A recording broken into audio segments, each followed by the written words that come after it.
alegria e satisfação que cumprimentamos os nossos amigos e irmãos do portal Escola Dominical com a gloriosa paz de nosso Senhor e Salvador Jesus Cristo. Estamos dando início a mais uma pré-aula desta ferramenta que o portal Escola Dominical disponibiliza no início da semana para que os irmãos possam melhor preparar a sua aula da Escola Bíblica Dominical.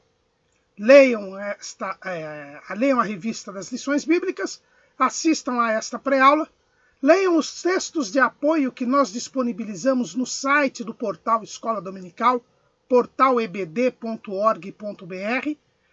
Lá também, na página inicial do site, os irmãos encontram os atalhos das nossas redes sociais, o Facebook, o Twitter e o LinkedIn, onde nós disponibilizamos dezenas de links de textos de apoio, slides e videoaulas de todas as faixas etárias do currículo da CPAD e de outros currículos da Escola Bíblica Dominical.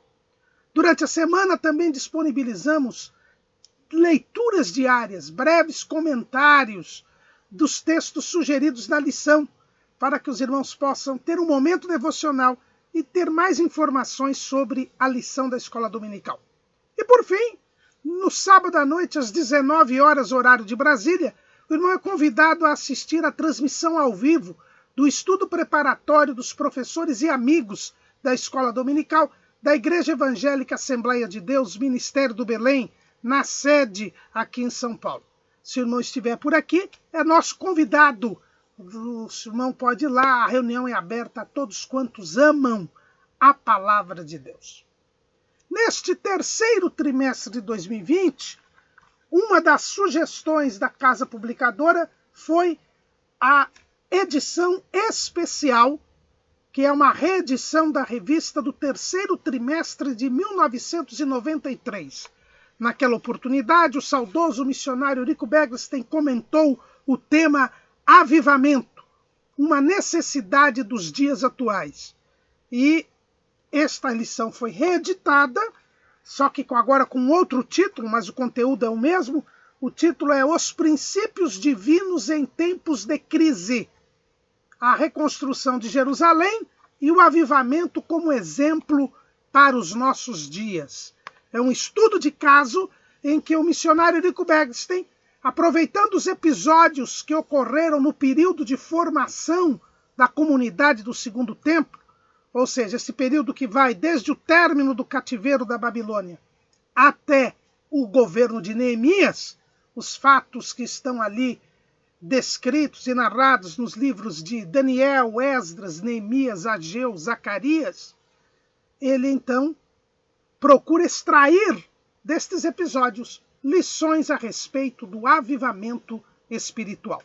E nós já estamos no quarto e último bloco do trimestre, onde nós estamos estudando o trabalho conjunto de Esdras e de Neemias após a reconstrução de Jerusalém, ou além da reconstrução de Jerusalém, melhor dizendo, quando então nós vamos ver o ministério destes dois homens de Deus e o papel que eles têm, além do fato da reconstrução de Jerusalém, e o que eles podem nos ensinar a respeito do avivamento espiritual. E hoje nós estaremos estudando a lição de número 12, que diz assim: Esdras e Neemias combatem o casamento misto. Os irmãos se lembram que na lição passada nós ficamos ali 13 anos antes da vinda de Neemias para Jerusalém, quando nós vimos o objetivo, o trabalho que Esdras foi escolhido. E neste objetivo, neste trabalho de Esdras, nós vimos que Esdras tinha uma missão, era de ensinar a lei ao povo de Israel, para que Israel mantivesse a sua identidade. Porque, como nós vimos também na lição passada, o inimigo sempre trabalha para destruir o povo de Deus de duas maneiras. Em primeiro lugar, pela destruição física. Ele procura matar os membros, os integrantes do povo de Deus. Então, nós temos esta primeira iniciativa. esta primeira iniciativa, que é procurar eliminar fisicamente o povo de Deus. E neste período que nós estamos estudando, isso aconteceu no reinado de Xerxes, quando Amã foi usado por Satanás para tentar eliminar todos os judeus. Mas existe uma outra alternativa, que é a eliminação espiritual. Como se faz isso? Se faz isso, em primeiro lugar, e nós vimos na lição passada, fazendo com que o povo esqueça a lei de Deus. Não tendo contato com a lei de Deus. Então, se uma geração não tem contato com a lei de Deus, ela esquece da lei de Deus ou nunca a aprendeu. E foi por isso que Deus trouxe Esdras, que não sem motivo é chamado pelos rabinos judeus, pelos doutores da lei, como o segundo Moisés, porque ele teria dado a lei ao povo, o povo que havia se esquecido da lei, que não tinha aprendido a lei. Mas, além desta tática de não manter o povo em contato com a lei de Deus, também nós temos o outro lado, que é fazer com que o povo se misture com as outras nações. No caso aqui, Israel se misturasse com os povos das terras. E foi isto que aconteceu aqui durante estes 57 anos que medeiam entre a celebração da Páscoa, da primeira Páscoa, depois da reconstrução do templo, que é registrada lá no capítulo 6 de Esdras, até a ida de Esdras para Jerusalém, que é registrada no capítulo 7. Aquela expressão do capítulo 7 de Esdras, e passadas estas coisas, é um período aí de 57 anos. E nesse período, o inimigo ardilosamente fez com que o povo se misturasse com os povos das terras. Havia uma expressa ordem de Deus a este respeito. Está lá no capítulo 7 do livro de Deuteronômio. Diz o seguinte: quando o Senhor teu Deus te tiver introduzido na terra, a qual passas a possuir, e tiver lançado fora muitas nações de diante de ti, os heteus e os girgazeus e os amorreus e os cananeus e os ferezeus e os heveus e os jebuseus, 7 nações mais numerosas e mais poderosas do que tu, e o Senhor teu Deus as tiver dado diante de ti para as ferir, totalmente as destruirás. Não farás com elas conserto, nem terás piedade delas, nem te aparentarás com elas, não darás tuas filhas a seus filhos, e não tomarás suas filhas para teus filhos, pois elas fariam desviar teus filhos de mim, para que servissem a outros deuses, e a ira do Senhor se acenderia contra vós, e depressa vos consumiria. Porém assim lhes fareis: derrubareis os seus altares, quebrarei as suas estátuas, cortarei os seus bosques, e queimareis a fogo as suas imagens de escultura. Porque povo santo és ao Senhor teu Deus. O Senhor teu Deus te escolheu, para que lhe fosses o seu povo próprio, de todos os povos que sobre a terra há. Então nós lemos aqui de Deuteronômio 7, 1 a 6. Havia uma ordem expressa de Deus para que os israelitas não se aparentassem com os povos das terras. Não poderiam se aparentar com aqueles povos que habitavam a terra de Canaã, que tinham que ser destruídos, e nem com as nações que habitavam em volta, como os moabitas, os amonitas. Esses não deveriam ser destruídos, porque eles não moravam na terra de Canaã, mas eles não podiam se casar, Não podia haver mistura. Algumas pessoas, de má fé ou por ignorância, veem nesta disposição bíblica uma xenofobia, ou seja, uma aversão aos estrangeiros, um preconceito racial que estaria na Bíblia. Nada mais inexato, nada mais equivocado. Deus propôs a Israel que ele fosse o seu povo santo, ou seja, um povo separado dos demais. Por que Israel tinha que ser separado dos demais? Porque Deus formou Israel para que o Salvador viesse de Israel. Deus escolheu Israel para que, através de Israel, ele se revelasse às demais nações. Porque as demais nações eram uma nação só. Era aquela comunidade única pós-diluviana, que havia se rebelado contra Deus. Então, os gentios são todas as outras nações que não Israel. Os gentios têm esta origem. Eles são descendentes de Noé, viviam juntos numa sociedade só, mas todos eles se rebelaram contra Deus no episódio da Torre de Babel. Todos eles não creram em Deus, deram as costas para Deus. E agora Deus, para atingi-los, precisou fazer uma nova nação, para que nesta nação ele se manifestasse e viesse a salvar as outras. Então não há nenhum preconceito aí. Ao contrário, Deus queria salvar as outras nações. Por isso criou Israel para salvar as outras nações. Veja, o amor de Deus para com as outras nações é tanto que ele cria uma nação para que esta nação, separada das outras, pudesse ser o veículo da salvação. É por isso que Jesus disse para a mulher samaritana que a salvação vem dos judeus. Deus amou o mundo e formou uma nação. E esta nação foi formada por um milagre de Deus.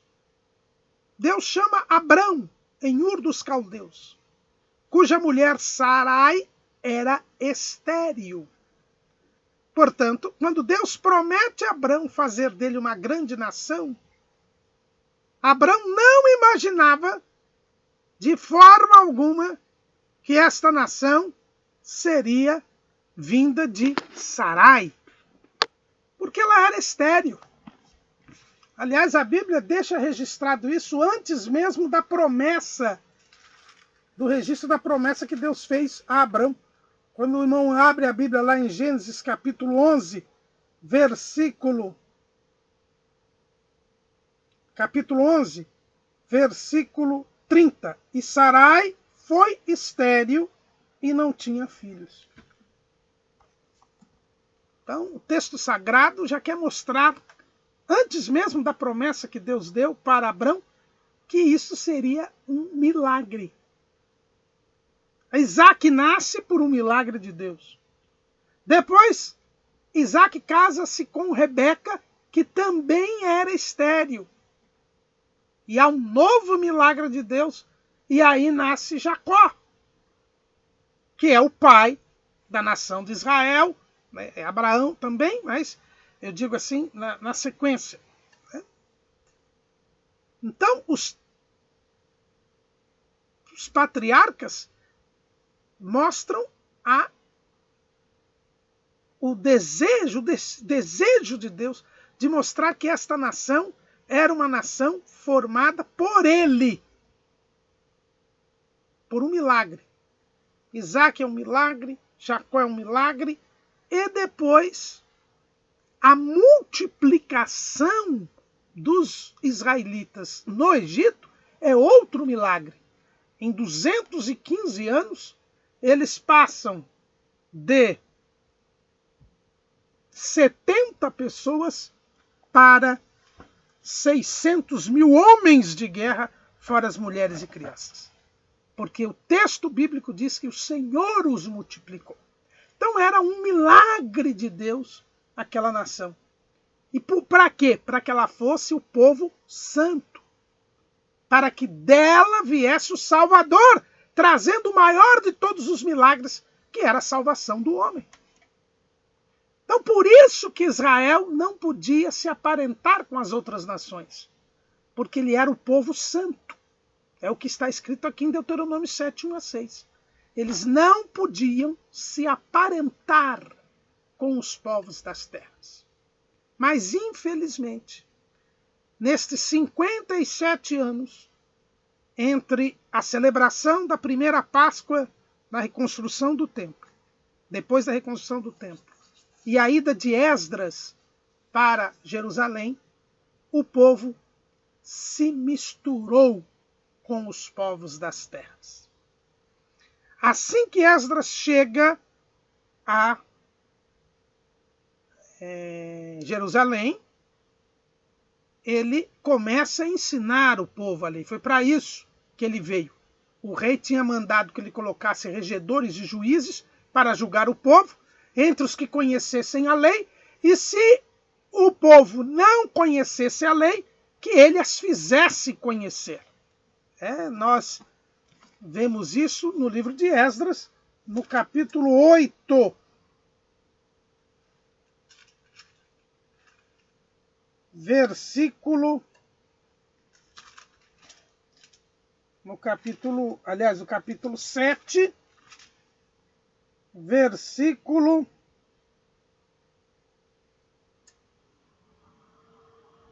No capítulo 7, versículo 25, que diz assim: E tu, Esdras, conforme a sabedoria do teu Deus, que está na tua mão, põe regedores e juízes que julguem a todo o povo que está da além do rio, a todos os que sabem as leis de teu Deus, e as que as não sabem, as farei saber.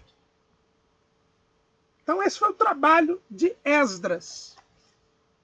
Esdras, então, começa esse seu ensino da palavra. E aqui vem uma conjectura nossa. Olha, para ensinar a lei ao povo, Esdras tinha que ensinar, em primeiro lugar, por que Deus e para que Deus deu a lei para o povo. E, naturalmente, ele vai ensinar os episódios que envolveram a entrega da lei para o povo no Monte Sinai, que estão registrados lá no capítulo 19 de Êxodo. E lá no capítulo 19 de Êxodo, nós temos a proposta de Deus para Israel, dizendo que Israel deveria ser o povo santo e o reino sacerdotal.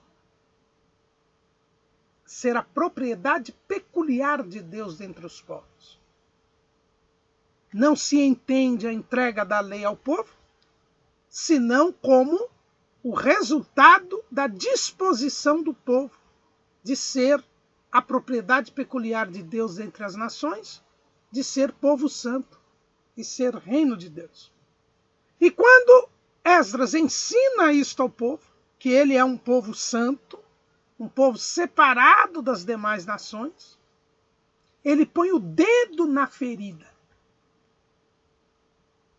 E como resultado do ensino da palavra, o povo se constrange. O povo percebe que aqueles casamentos, aquela mistura que estava ocorrendo e que estava colocando Israel em risco, porque em 1-2 gerações, certamente Israel desapareceria como uma nação separada das demais. Eles perceberam que não estavam andando bem. E aí é o que vemos no capítulo 9 de Esdras. Acabadas, pois, estas coisas, chegaram-se a mim os príncipes, dizendo: o povo de Israel e os sacerdotes e os levitas não se têm separado dos povos destas terras, seguindo as abominações dos cananeus, dos heteus, dos fariseus, dos jebuseus, dos amonitas, dos moabitas, dos egípcios e dos amorreus, porque tomaram das suas filhas para si e para seus filhos, e assim se misturou a semente santa com os povos destas terras, e até a mão dos príncipes e magistrados foi a primeira nesta transgressão. O povo percebeu ao ensino de Esdras. Veja, Esdras não acusou ninguém, Esdras não fez nenhuma investigação, Esdras tinha acabado de chegar de Jerusalém. Estava começando o seu trabalho de ensino da lei. Edward Reese e Frank Classen, esses cronologistas bíblicos, eles entendem que esses episódios ocorreram no mês de agosto de 458 a.C. Ou seja,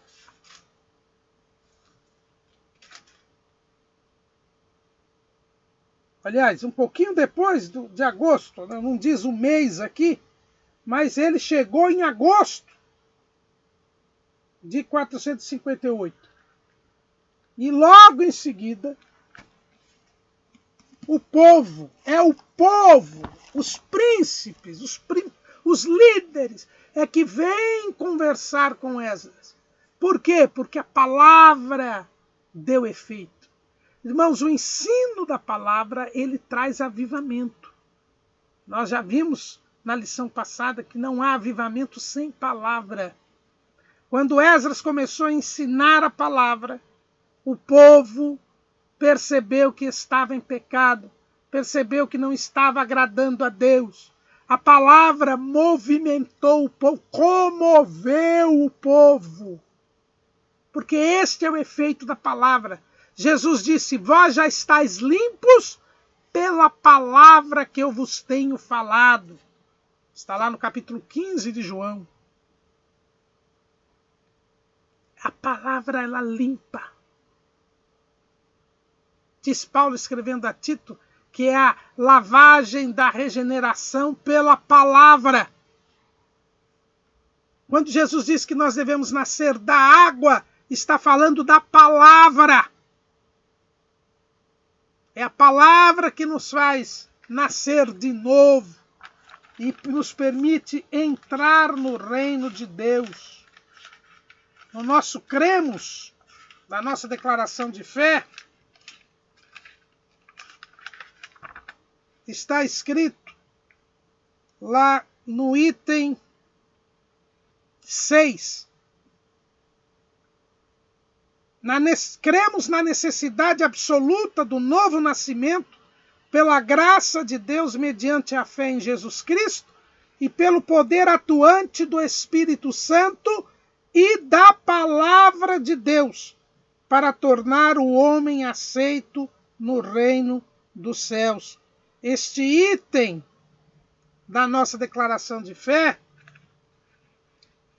tem a ver com a expressão de Jesus, tanto que este item ele menciona João 3, 3-8, o diálogo de Jesus com Nicodemos, quando Jesus diz que tem que nascer da água e do Espírito para entrar no reino de Deus. Ou seja, é o poder da palavra que nos limpa, que nos santifica. Por isso que Jesus diz: santifica-os na verdade, a tua palavra é a verdade. Ao ouvirem os primeiros ensinos de Esdras, em que Esdras naturalmente estava dizendo por que o povo tinha que observar a lei, por que a lei havia sido entregue a Israel, porque Israel havia aceitado ser nação santa, povo santo e reino sacerdotal. Então o povo viu que estava pecando, porque estava se misturando com os outros povos. Veja que os príncipes dão o diagnóstico. Assim se misturou a semente santa com os povos destas terras. O casamento misto casamento de um judeu, de um israelita com quem não era, com um gentil. Era a mistura da semente santa, esta semente que foi formada por milagre de Deus com Isaac, com Jacó, próprio José e Benjamim, que eram filhos de Raquel, que também era estéril. Toda essa multiplicação milagrosa que ocorreu no Egito, tudo isso é Deus trabalhando. Era uma semente santa que agora estava se misturando com os outros povos. E o resultado disso, os próprios príncipes diziam, eles já estavam seguindo as abominações dos cananeus, dos heteus, dos ferezeus, jebuseus, amonitas, moabitas, dos egípcios e dos amorreus. O problema do casamento misto era esse. Com a mistura, a semente santa deixaria de ser santa para ser pecaminosa. O profeta Ageu, quando foi levantado por Deus para incentivar o povo a reconstruir o templo, ele havia dito em uma de suas profecias, perguntado aos sacerdotes, quando algo santo, quando alguém toca algo santo, fica santo? E os sacerdotes disseram, não. Mas quando algo santo toca algo imundo, fica imundo? A resposta dos sacerdotes, fica imundo. Esse é o problema, irmãos. A mistura da semente santa com o ímpio contamina o santo e não santifica o impuro. Os casamentos mistos comprometiam a santidade de Israel. E se Israel era o povo santo, deixaria de ser povo. Porque a razão de ser de Israel existir é ele ser o povo santo e reino sacerdotal.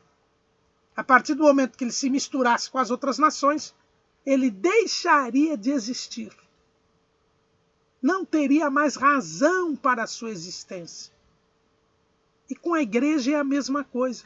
Porque o apóstolo Pedro diz que nós somos a nação santa, o sacerdócio real. Assim como Israel, a igreja é um povo santo, separado.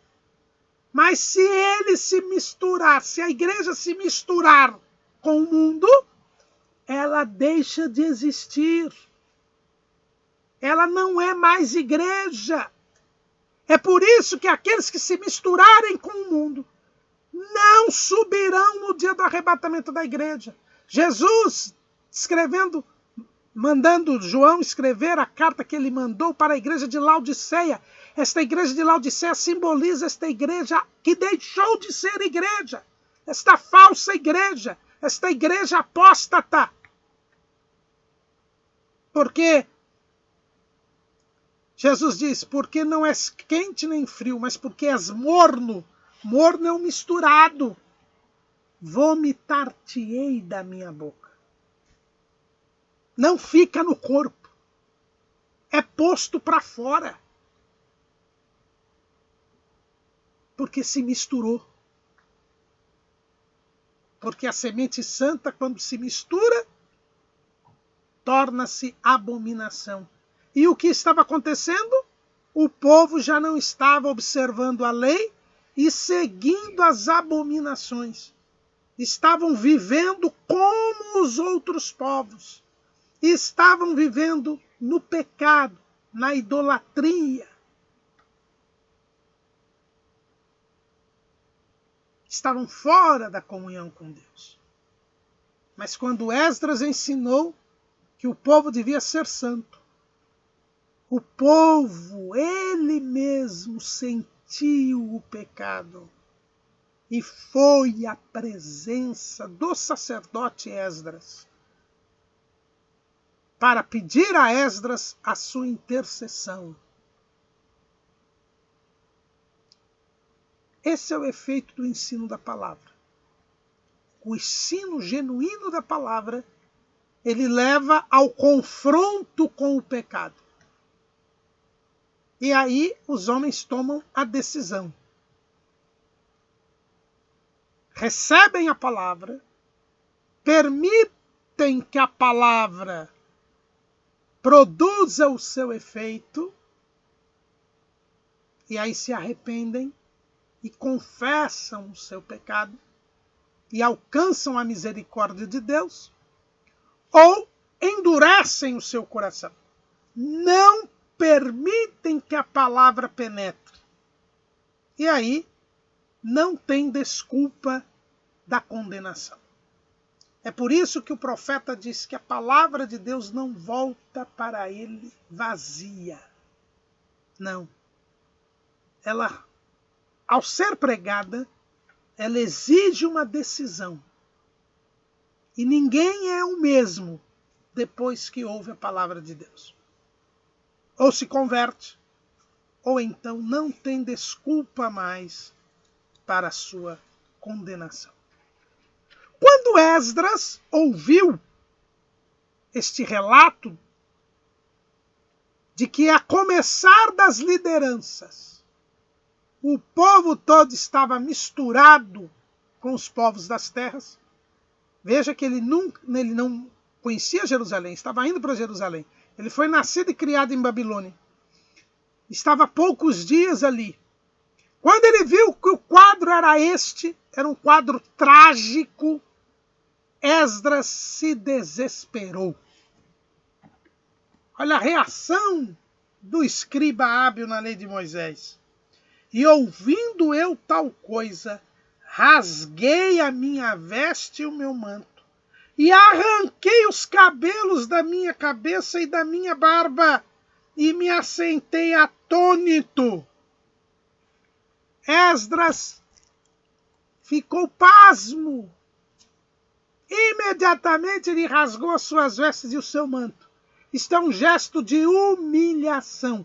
Irmãos, mais uma vez nós vemos que não há avivamento espiritual sem que nos humilhemos debaixo da potente mão de Deus. Como diz o apóstolo Pedro no capítulo 5 da sua primeira carta. Humilhai-vos debaixo da potente mão de Deus, e ele vos exaltará a seu tempo. Não há como obtermos de Deus um crescimento espiritual. Não há como subirmos na vida espiritual se antes nós não descermos. E aí nós nos lembramos do hino 126 da harpa cristã, da autoria da missionária Frida Wingren, a esposa de Gunnar Wingren, quando ela diz lá no hino 126, ela diz assim: às alturas santas ninguém voa sem as asas da humilhação. Está lá na terceira estrofe deste hino. Não é possível subir às alturas santas sem as asas da humilhação. Esdras viu a gravidade do pecado, a extensão do pecado. Percebeu que o povo estava partindo para a destruição biológica, a destruição espiritual. Estava comprometido o plano de Deus. O seu próprio ministério estava comprometido, porque ele tinha que ensinar a lei para um povo santo. A lei só fazia sentido se Israel fosse o povo santo e reino sacerdotal. E ele então, primeira coisa que faz, rasga a sua veste e o seu manto. Mas também arranca os cabelos da sua cabeça. Ele não sabia o que fazer. Ele não sabia o que fazer. A coisa era muito grave. Irmãos, quando se atinge a família, o povo de Deus tem uma família comprometida. todo o povo de Deus está comprometido. Porque o povo de Deus é formado de famílias. Assim como Deus abençoou a família de Abrão e Sarai, que passaram a se chamar Abraão e Sara, e veio o milagre de Isaac, assim como Deus abençoou Isaac e Rebeca, e veio o milagre de Jacó, assim como Deus abençoou Jacó, e os 70 almas foram e se transformaram em 600 mil homens de guerra, fora mulheres e crianças. Como Deus abençoou as famílias e das famílias criou um povo, assim também o inimigo destrói as famílias para destruir o povo. E lamentavelmente nós vivemos hoje, Jesus disse que os dias da sua vinda seriam iguais aos dias de Noé.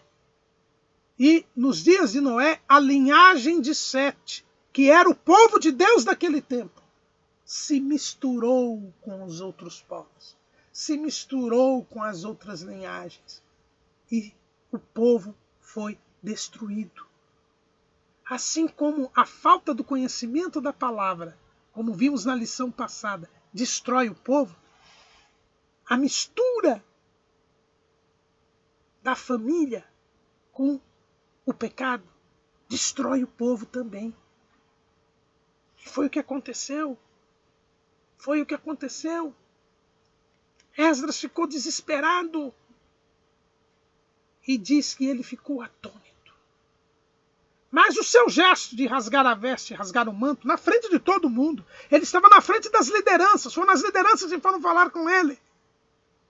Quando ele reagiu desta maneira, o povo que já estava sentindo que estava errado, por isso foi confessar, viu que a coisa era mais grave do que eles pensavam. Diante da reação de Esdras. E, diante disso, então se ajuntaram a mim todos os que tremiam das palavras do Deus de Israel, por causa da transgressão dos do cativeiro. Porém eu me fiquei assentado atônito até o sacrifício da tarde. E aqui nós vemos que a ação de Esdras tocou não todo o povo, mas aqueles que tremiam das palavras de Deus. E aqui nós temos uma expressão que até não é muito estudada, que é a expressão temor e tremor. Temor e tremor. Hoje muita gente costuma dizer, Deus é tremendo, e nem sabe o que está falando.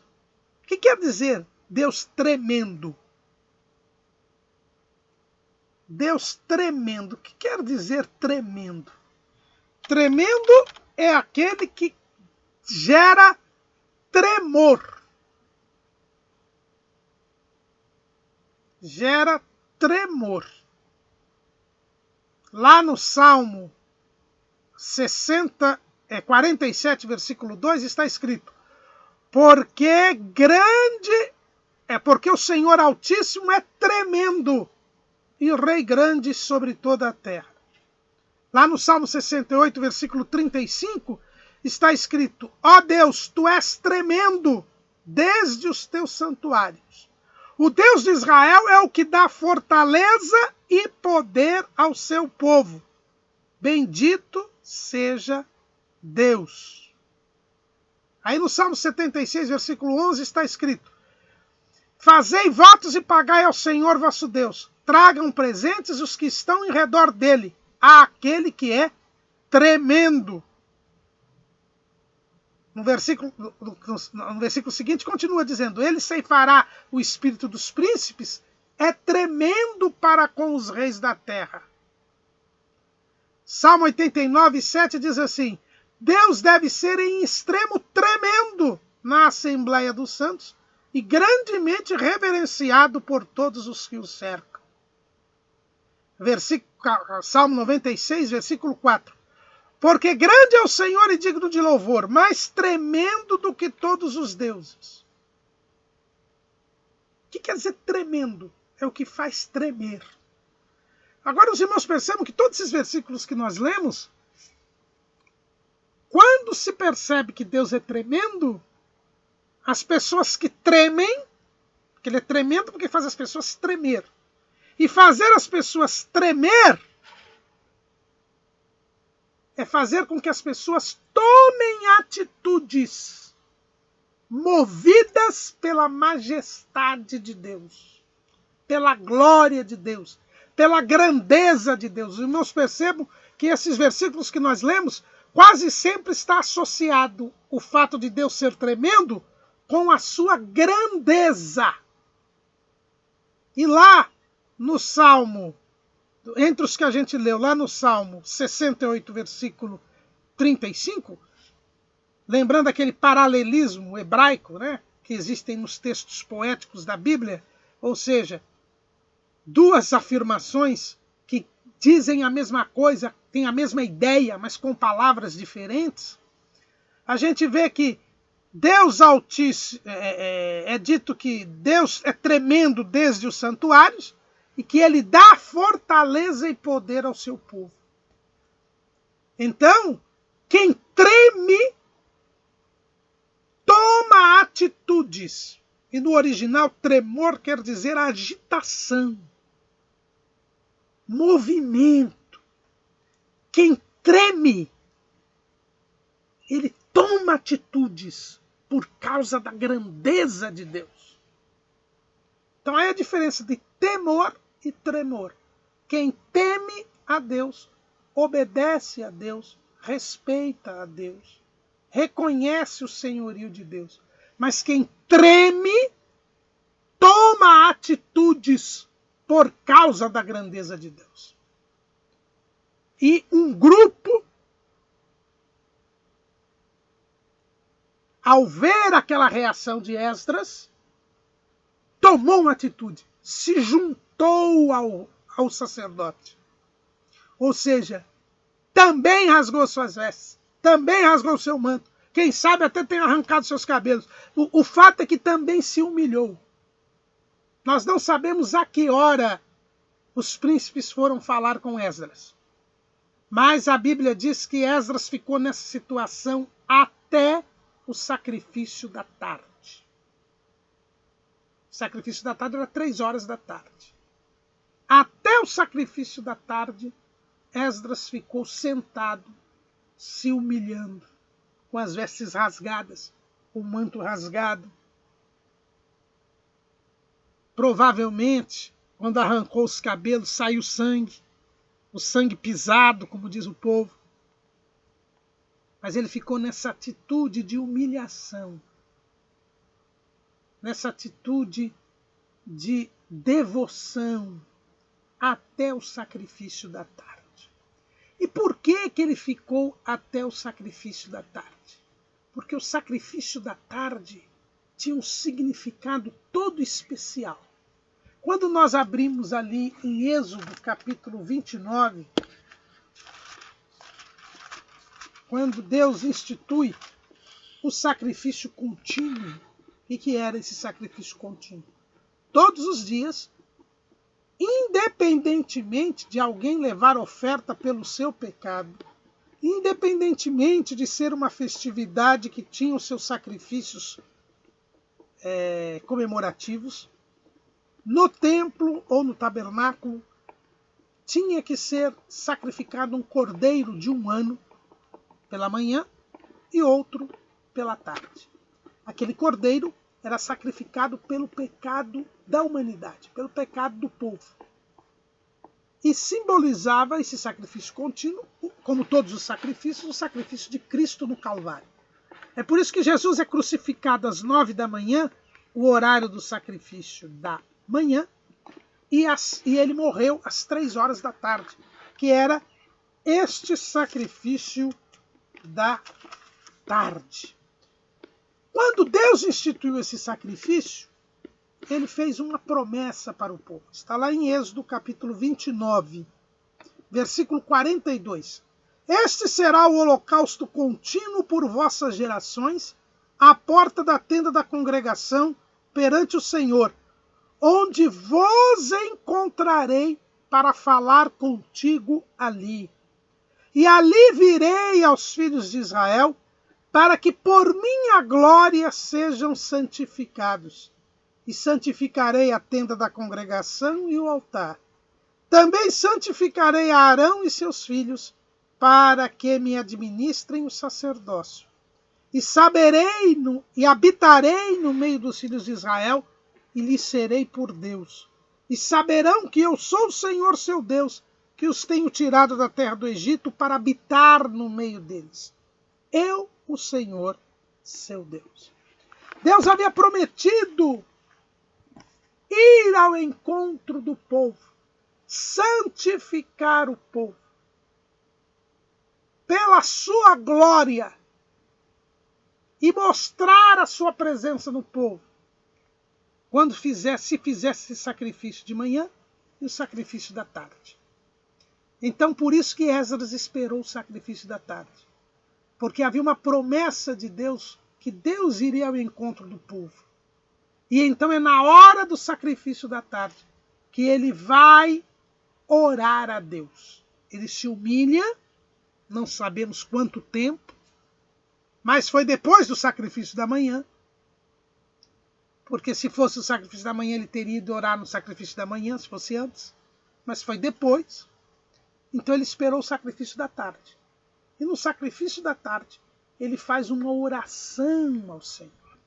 E aqui a oração de Esdras se assemelha à oração de Daniel, que nós estudamos na primeira lição desse trimestre. A oração de Neemias, que nós estudamos também na lição de número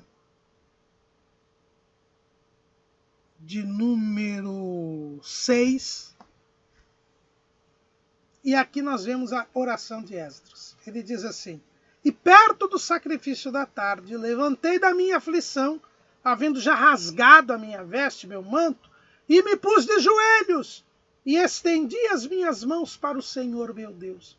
E disse: meu Deus, estou confuso e envergonhado, para levantar a ti a minha face, meu Deus, porque as nossas iniquidades se multiplicaram sobre a nossa cabeça, e a nossa culpa tem crescido até aos céus. Ele confessa o pecado do povo. Ele se coloca no lugar do povo, assim como Daniel, assim como Neemias. Esdras também, ele se põe no lugar do povo, ele tem compaixão do povo. Ele também assume a sua condição de pecador e pede perdão e pede misericórdia a Deus. Olha lá no versículo 10. Agora, pois, ó nosso Deus, que diremos depois disso?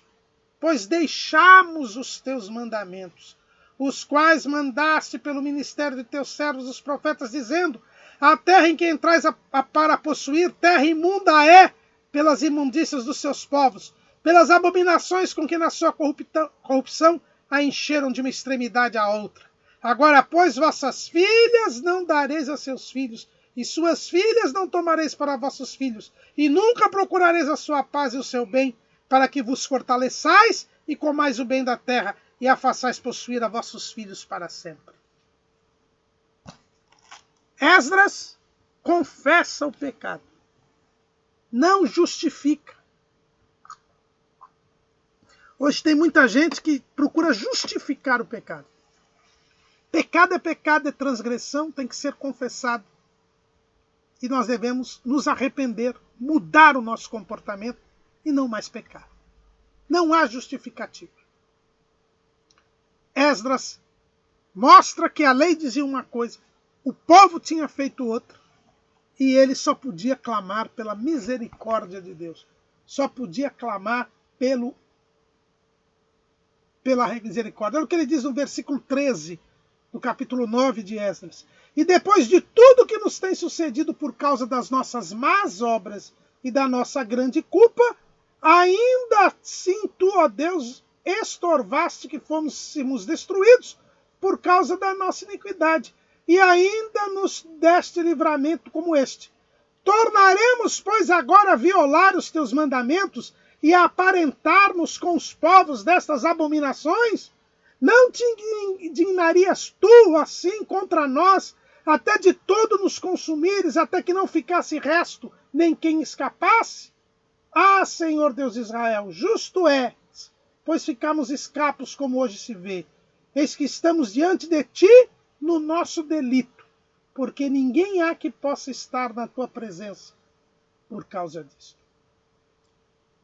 E orando Esdras assim, e fazendo esta confissão, e chorando, e prostrando-se diante da casa de Deus, ajuntou-se a ele de Israel uma muito grande congregação de homens e mulheres e de crianças, porque o choro chorava com grande choro.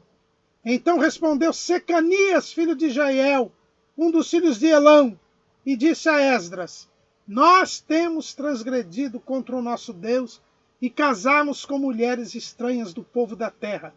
Mas no tocante a isso, ainda há esperança para Israel. Agora, pois, façamos concerto com o nosso Deus, de que despediremos todas as mulheres e tudo que é nascido delas, conforme o conselho do Senhor e dos que tremem no mandado do nosso Deus, e faça-se conforme a lei. Levanta-te, pois, porque te pertence este negócio, e nós seremos contigo. Esforça-te e faze assim. Então Esdras se levantou e ajuramentou os maiorais dos sacerdotes e dos levitas e todo Israel de que fariam conforme esta palavra, e eles juraram.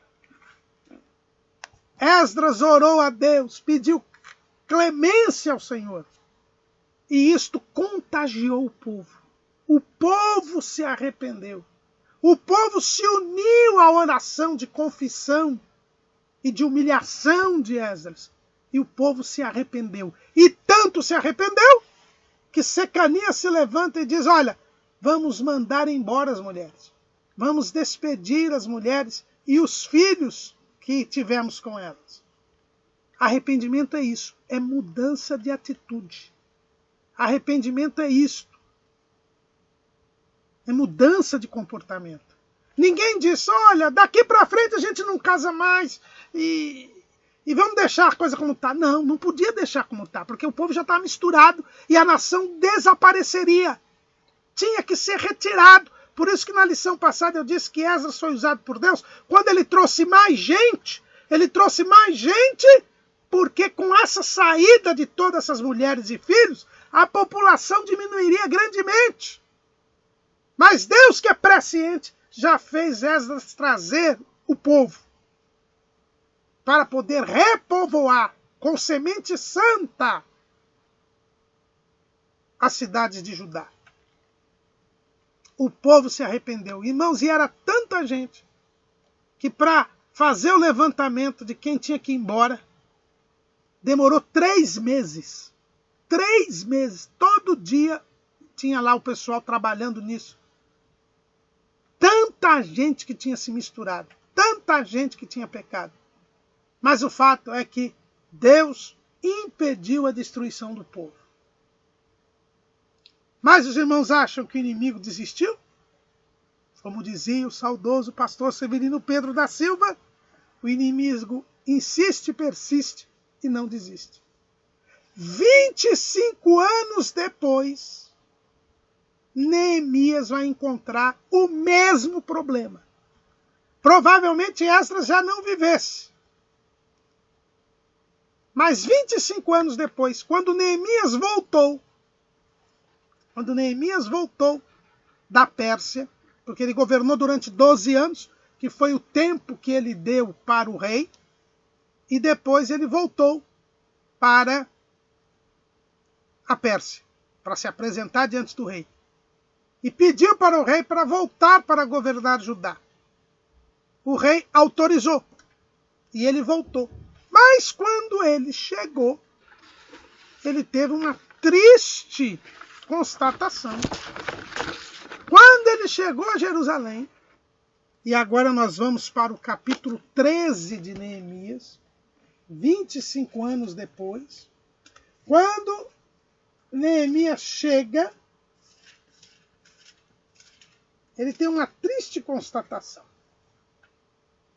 Ele vê que o sumo sacerdote Eliasibe tinha se aparentado com Tobias. E mais, tinha construído uma câmara grande, quer dizer, um galpão, dentro do templo.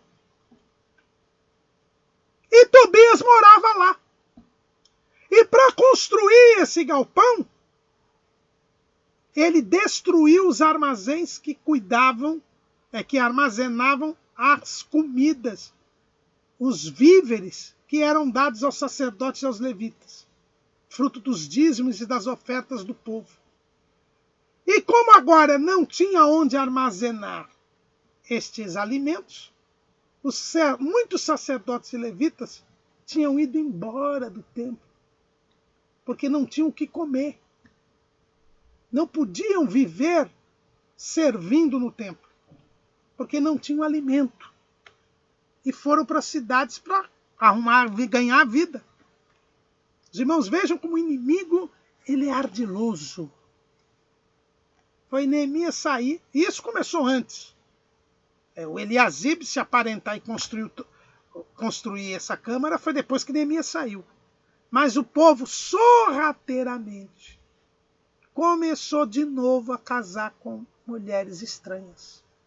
O povo sorrateiramente começou de novo a se misturar. E havia já uma mistura, e o próprio sumo sacerdote, a própria família do sumo sacerdote, se aparentou com ninguém menos do que o Tobias. Lembram que o Tobias, já quando houve a reconstrução do templo, ele já tinha um relacionamento com alguns nobres e magistrados, tanto que eles trocavam cartas entre si. Mas agora já tinha casado, e agora o Tobias já morava dentro do templo. Neemias chegou e viu essa situação. Mas não foi Neemias que tomou providência. A primeira providência que foi tomada foi a leitura da palavra de Deus. Veja o que está escrito lá em Neemias capítulo 13. Naquele dia, leu-se no livro de Moisés aos ouvidos do povo, e achou-se escrito nele que os amonitas e os moabitas não entrassem jamais na congregação de Deus, porque não tinham saído ao encontro dos filhos de Israel com pão e água, antes assalariaram contra eles a Balaão para os amaldiçoar, ainda que o nosso Deus converteu a maldição em bênção. Tudo começou com a leitura da lei. Tudo começou lá com a leitura da lei. Está lá em Deuteronômio, capítulo 23, versículo 3. Nenhum amonita ou moabita entrará na congregação do Senhor, nem ainda a sua 10ª geração entrará na congregação do Senhor eternamente.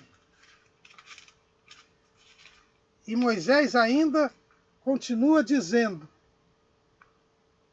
porquanto não saíram com pão e água a receber-vos no caminho, quando saíes do Egito, e porquanto alugaram contra ti a Balaão, filho de Beor de Petor, da Mesopotâmia, para te amaldiçoar. Porém o Senhor teu Deus não quis ouvir Balaão, antes o Senhor teu Deus trocou em bênção a maldição, porquanto o Senhor teu Deus te amava. Não lhe procurarás nem paz nem bem em todos os teus dias para sempre. Então a lei dizia que amonita e moabita não podiam nem entrar na congregação. Quer dizer, não podiam nem entrar no povo, entre o povo, entrar no átrio. O Tobias não só entrou como morou, estava morando. E mais, para Tobias morar, o serviço do templo foi prejudicado, porque os sacerdotes e levitas tiveram que ir embora. Olha que situação, era uma situação pior do que no tempo de Esdras. Porque no tempo de Esdras, a mistura da semente santa estava comprometendo a existência de Israel. Era algo grave, mas ainda não tinha comprometido o serviço do templo. Tanto que Esdras foi orar a Deus na hora do sacrifício da tarde. Agora aqui, já estava comprometido o serviço do templo.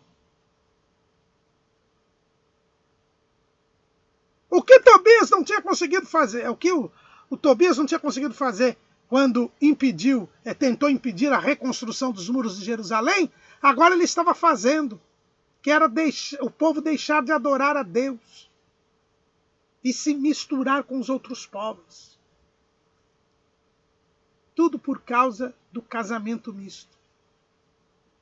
Quando você entra pela família, você destrói o povo. Quando você entra pela família, você destrói o culto. Não se pode servir a Deus com uma família comprometida com o pecado. O exemplo que nós temos disso é com Gideão. Se você for lá no capítulo 6 de Juízes, você verá que Deus escolheu Gideão, confirmou a escolha para Gideão, mas depois que Gideão aceitou, a primeira coisa que Deus mandou Gideão fazer foi destruir o altar de Baal que existia na casa do seu pai.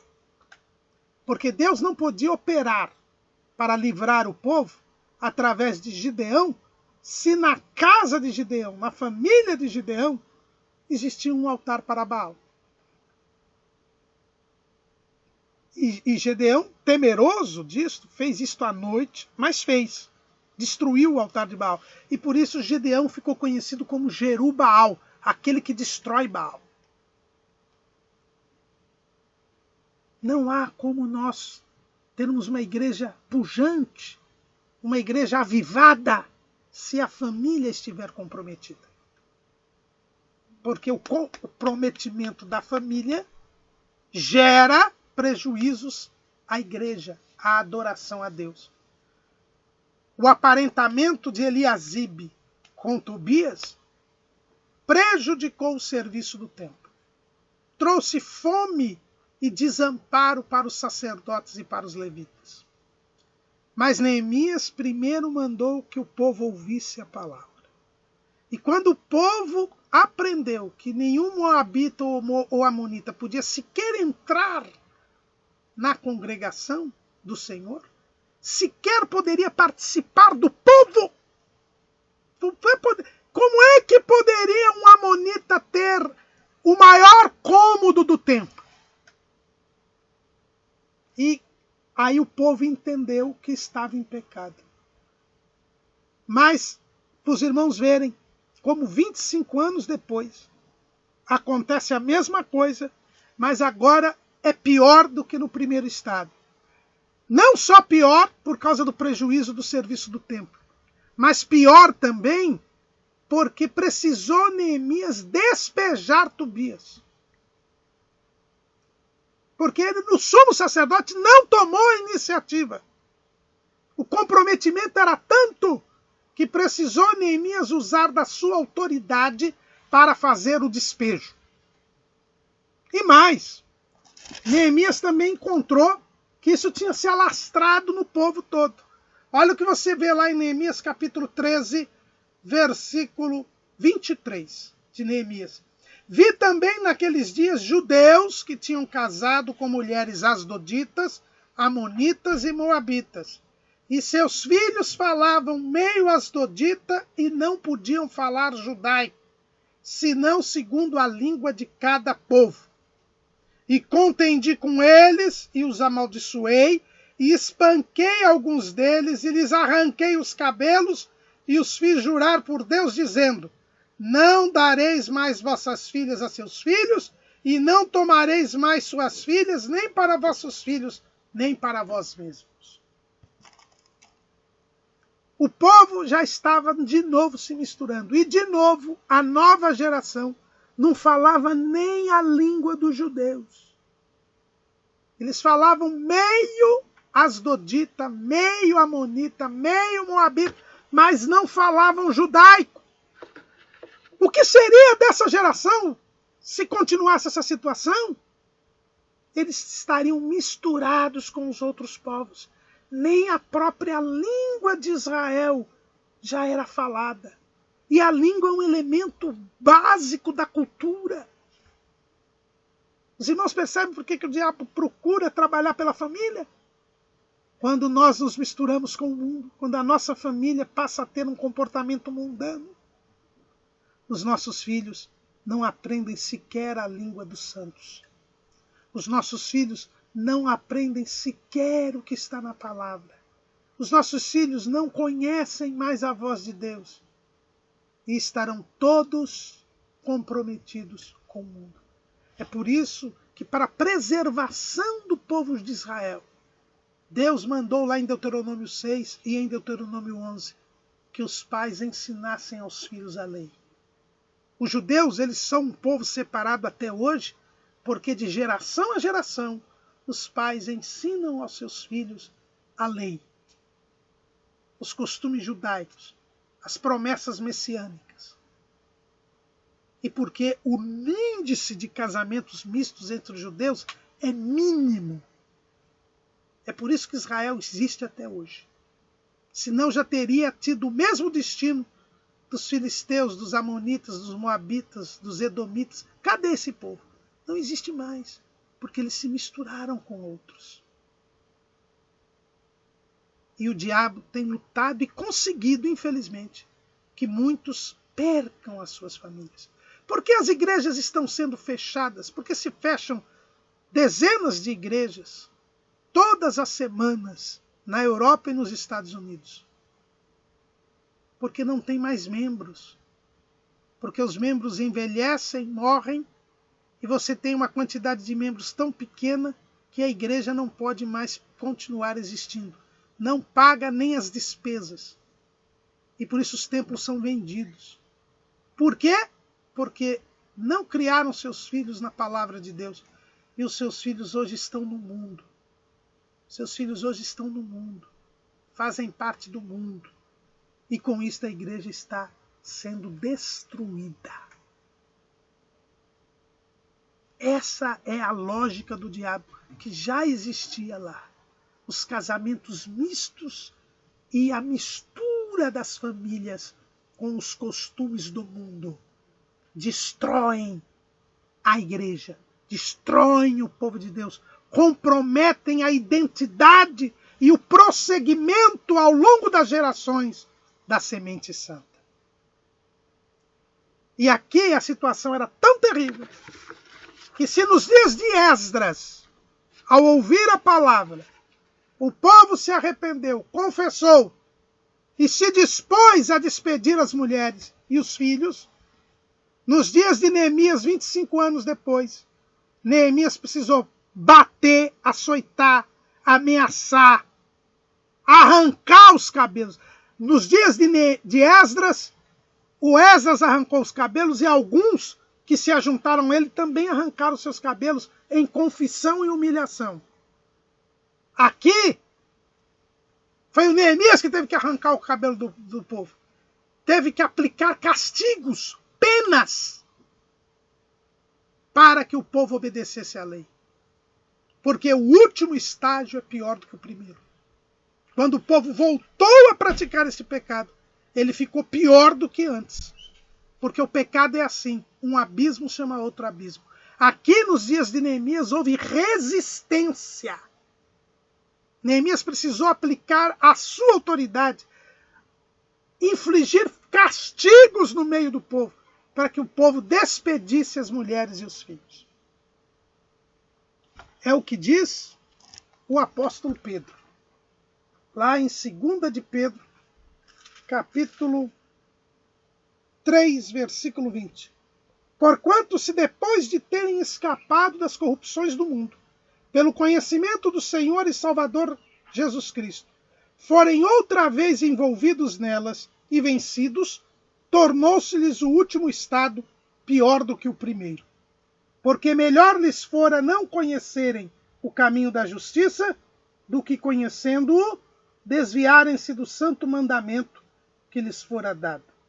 Deste modo, sobreveio-lhes o que por um verdadeiro provérbio se diz: O cão voltou ao seu próprio vômito, a porca lavada ao espojadouro de lama. Eu e você conhecemos pessoas que eram incrédulas, se converteram e depois se desviaram. E hoje são piores do que antes de terem se convertido. É o que Jesus disse também lá em Mateus capítulo 12, se não me engano. Vamos ver aqui.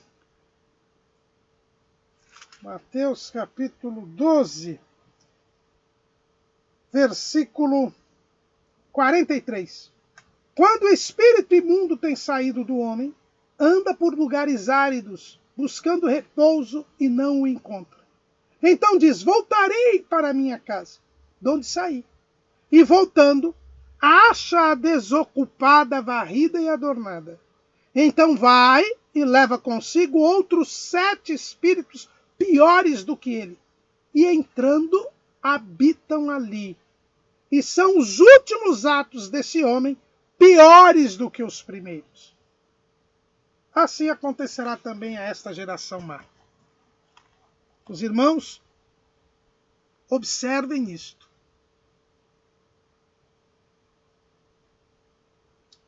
Quando o espírito mau vem e encontra a casa desocupada, ele traz mais 7 outros. Foi o que aconteceu com os israelitas. Eles estavam piores nos dias de Neemias, com relação aos casamentos mistos, do que nos dias de Esdras.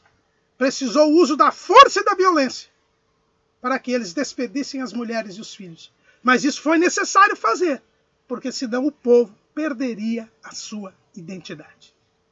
Para terminarmos, pois já estamos numa aula longa, quais as lições que nós aprendemos com relação ao avivamento com estes 2 episódios de casamentos mistos?